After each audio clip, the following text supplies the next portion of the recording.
All right, so I'm Marian Montagnino, and today I'll be talking about computer vision in Go.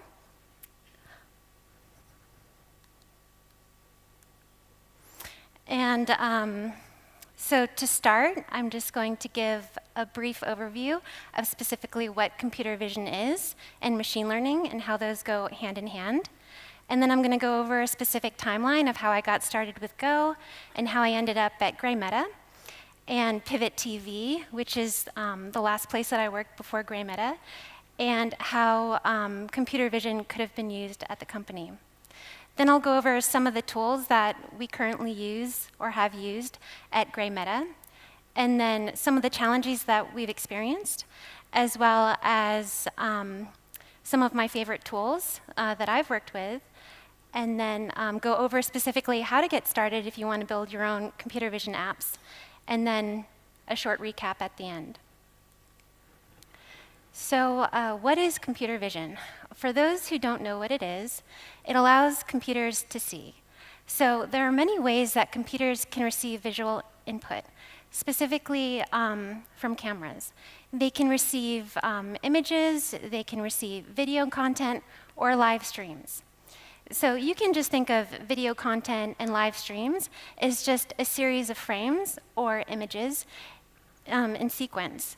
And so each of these images that a computer receives contain an array of pixel or numerical data. This data collectively can give you specific information, such as edges, shadows, gradients, and collectively that can also give you specific information such as features. You'll be able to understand exactly, or in order for a machine to understand what these features actually represent,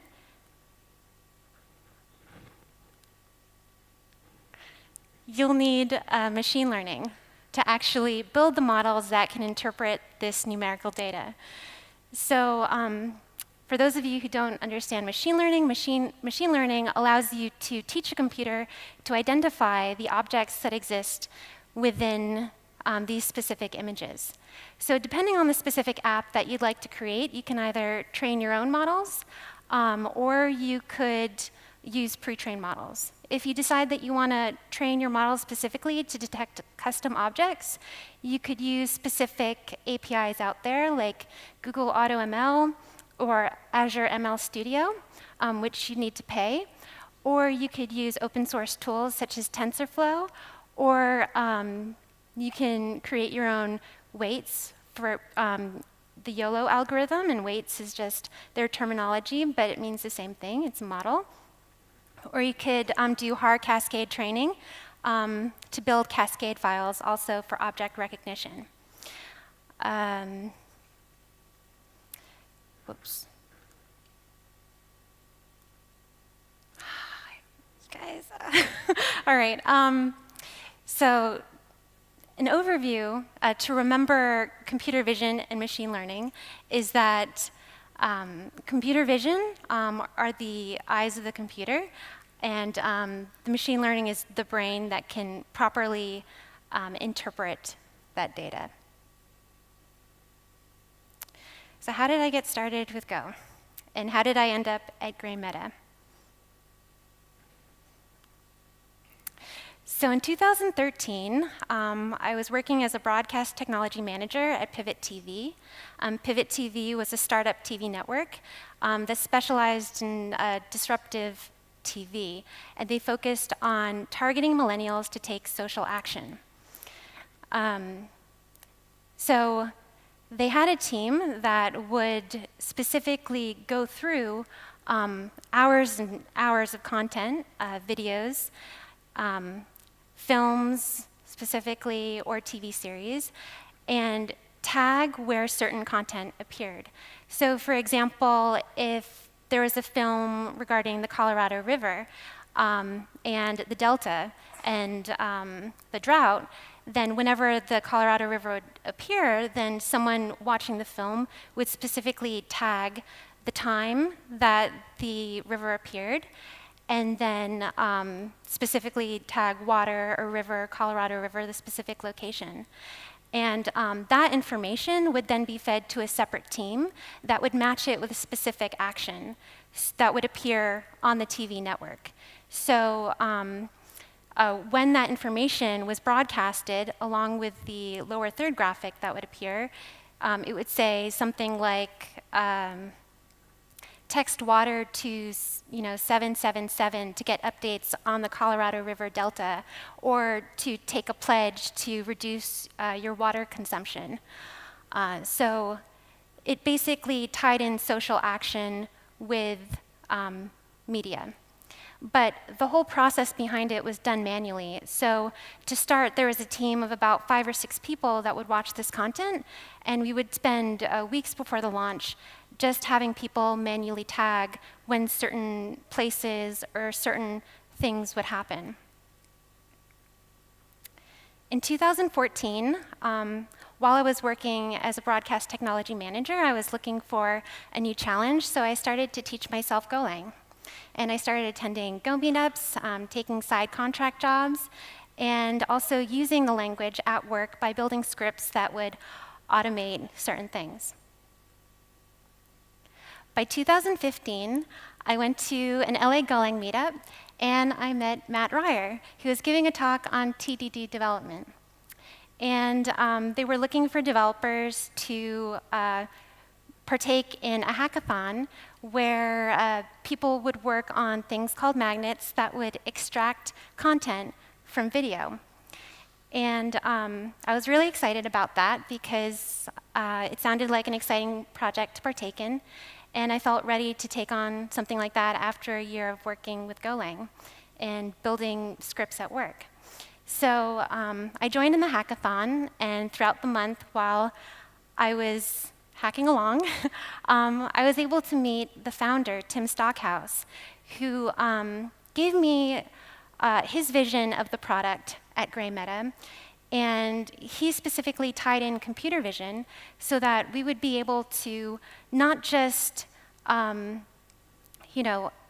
this technical content about the video, but we would also be able to see exactly what was in the content that we were running through the software.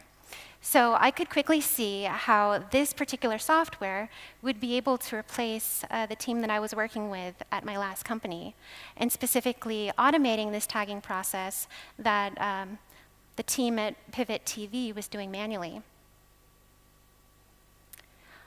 So in 2016, the startup that I was working at had shut its doors, and I luckily kept in touch with Matt, and I was able to join on as a full-time Golang developer and start working there full-time. So a bit about Gray Meta. I've already been speaking about it, but an overview of what the company does is that they're a platform that extracts existing metadata from content and also creates more content by sending it out to cognitive services. So some of the information that we can get back from these cognitive services are specific objects that are detected, people that are detected within video content, and whether they're a celebrity or not, their emotion, whether they're happy or sad, can also detect their age, adult content, locations, landmarks, and other descriptive sorts of data. That data is very important to us because it makes for a very powerful search tool.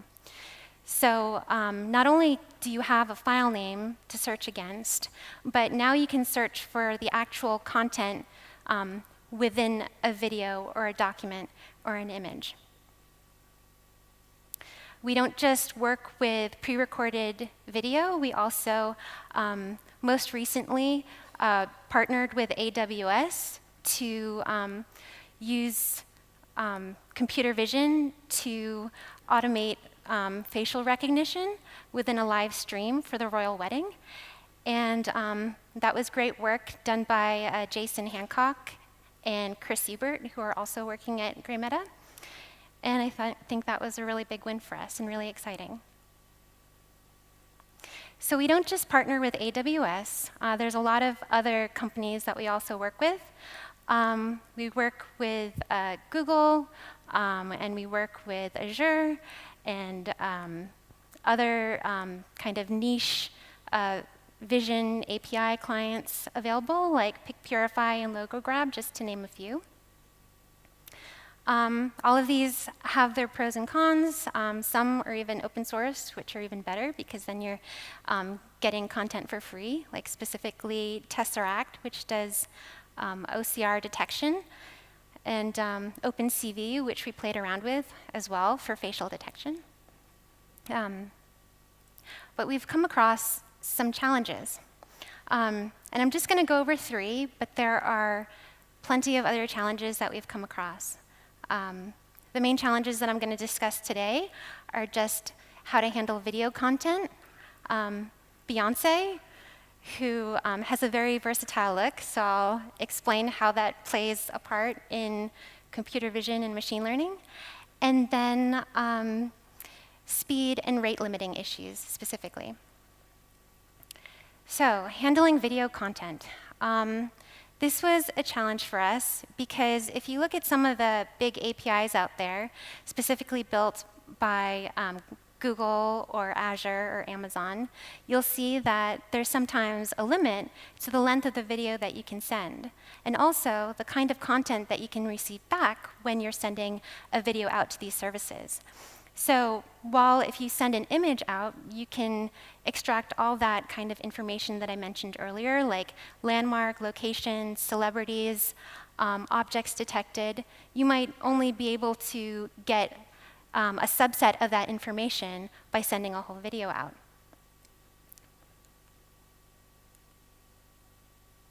So our solution was to split the video up into frames and send only one frame every few seconds. So if we sent every single frame out, the cost would really add up quickly, and we wanted to minimize that cost to balance it out with the cost of how much it would cost to send the video in itself for analysis. So that not only are we minimizing the cost by doing that, but we're also getting a large amount of data. And if you think about it, the number of frames together in a video, the ones that are really close together, you'll see that they have very similar content in it, so it's not really necessary to send every single frame. So Beyonce, there's many awesome things about her, but one of the most interesting and awesome things about her is that she can fool celebrity detection for Azure. And so we had found that when running through celebrities for testing at work, we started to notice, like, why isn't Beyonce being noticed? So one of the things that we noticed while running some testing at Gray Meta is that we would run different celebrities through and make sure that they were properly detected.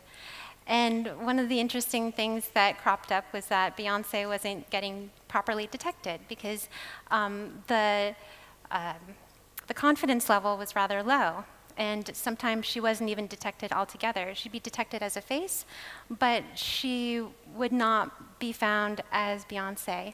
And so that's mainly because she has a very versatile look. So I think that that is one of the issues with training on someone who changes their look on a frequent basis, or any celebrity for that matter who actually wears makeup and changes their hair frequently.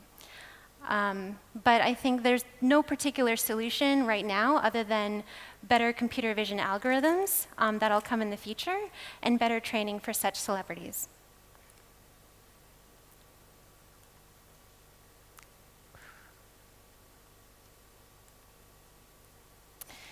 All right, the next challenge is two separate issues that I'm going to clump together, but speed and rate limiting. So speed is object detection in real time, and rate limiting specifically, if you look at any of the training APIs out there, like Azure, for example, you'll notice that they have a limit for how many calls you can do per second. And so initially when we were working on the faces workflow internally, we had tried to automate training, and we found that throughout that process, when we were sending more than 10 calls per second, and probably almost 5 to 10 times as that, we were getting a flood of rate limits back. So it's something to keep in mind that a lot of the APIs built for training out there are not set and ready for automated training, that there's some time involved with that, and it's limited.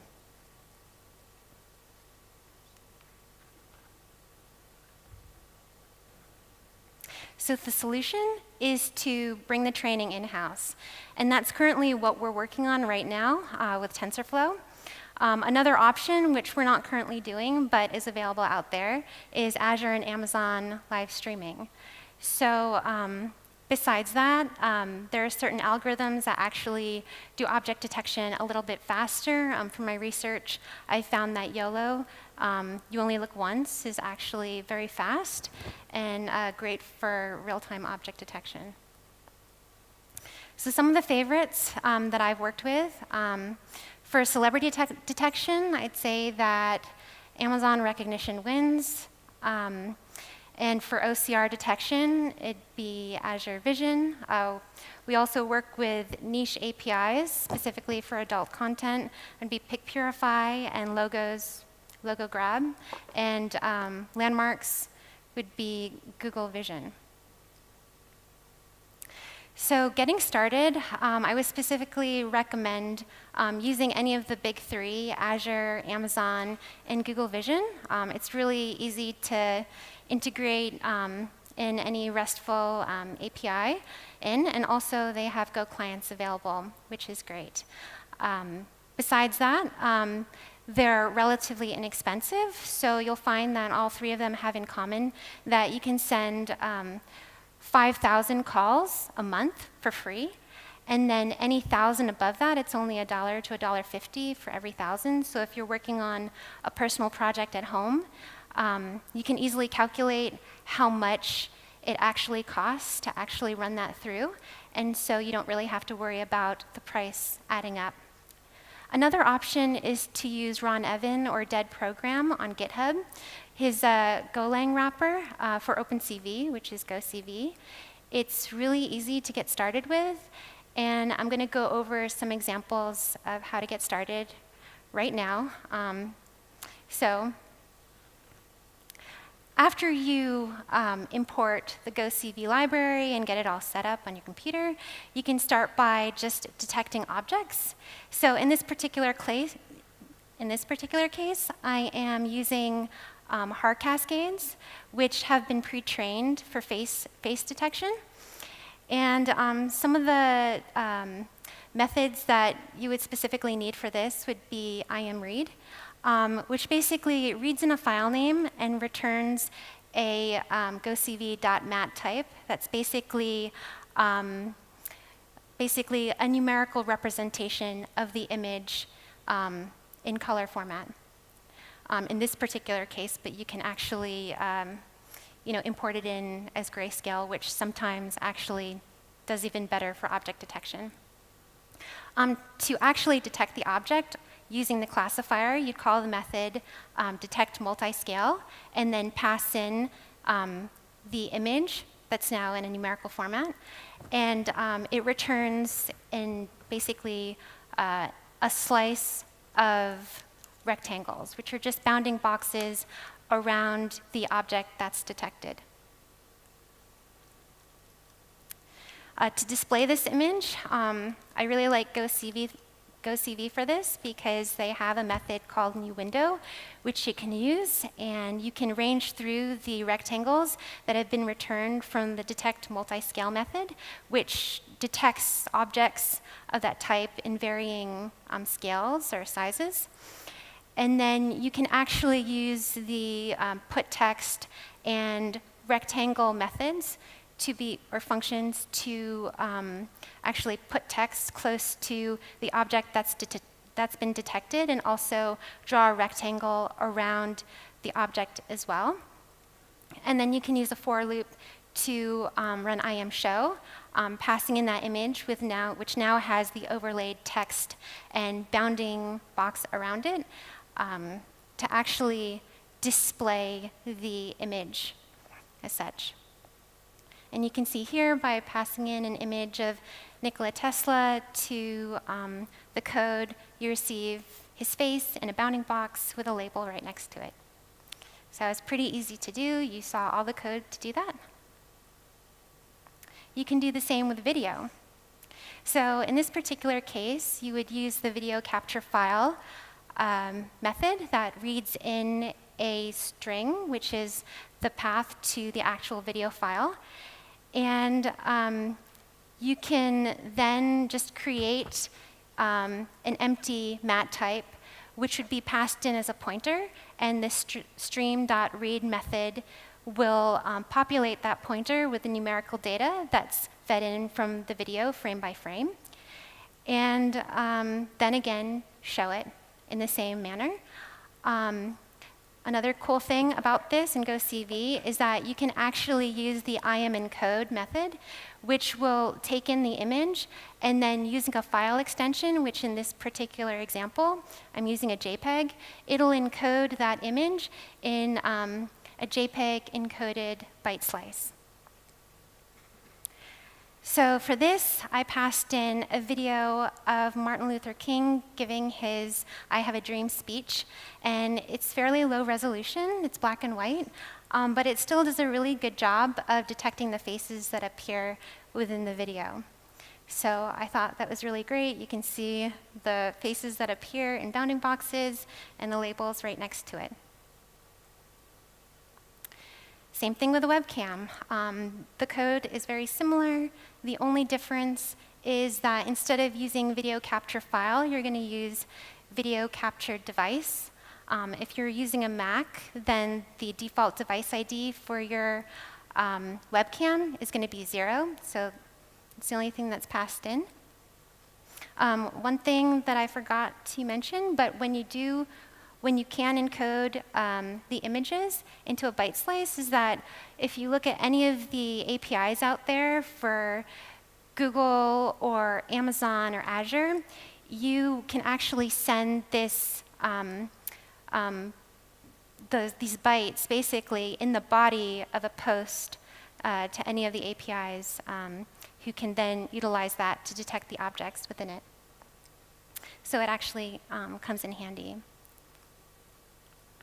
And then I got to play around with it, and it works well in this case as well.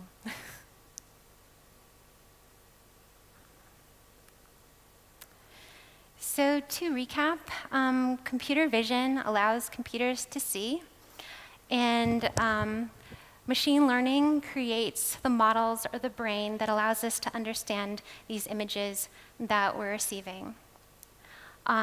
Computer vision is basically a very disruptive technology in one way. As you heard earlier about my story with Pivot TV, it could have replaced an entire team.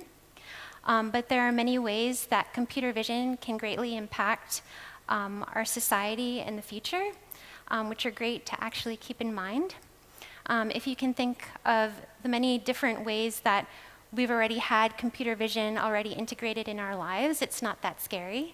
For example, QR codes, bar scanners that are used at a grocery store, that's all at a very, very basic level, computer vision. We use computer vision on our phone with Snapchat. Our iPhones now have facial recognition. And so it's already been with us for quite some time. It's really exciting as well to even think about how computer vision can impact the future. There are some companies out there that have already integrated computer vision with the webcam or video stream from drones. So after a storm, for example, they'll use them to detect if there's been any damage to power lines or to windmills. So rather than have someone go up there and put themselves in a dangerous position, we now have technology that can handle that for us. Also, if you can get creative and think of the different ways that we can use computer vision, you can link computer vision up with Google Glasses and text to speech, and then create some sort of tool that could help someone who is blind be able to traverse the world that we can easily move around in. You can also do something very similar for someone who is going through some early stages of Alzheimer's, where they may be forgetting, how to get home, or someone who has been a longtime friend or a family member. Now they can have a way to recognize who they're talking to as well. There are many, many ways that computer vision can impact our lives for the good. And I feel that it's really easy for all of you to get started with just Go. You don't need to be a data scientist to understand all the mathematics behind it. There's plenty of tools that you can use today. And so I hope that this talk has inspired you, and that you go and just use your imagination to create whatever you'd like as well. Thank you. And I just wanted to say thank you to Matt Ryer for introducing me to Gray Meta, and thank you to Ron Evans for creating the Golang wrapper for OpenCV. GoCV makes it really easy to get started. So if anyone has any questions, please find me after. I'll be happy to answer any questions you have. Thank you.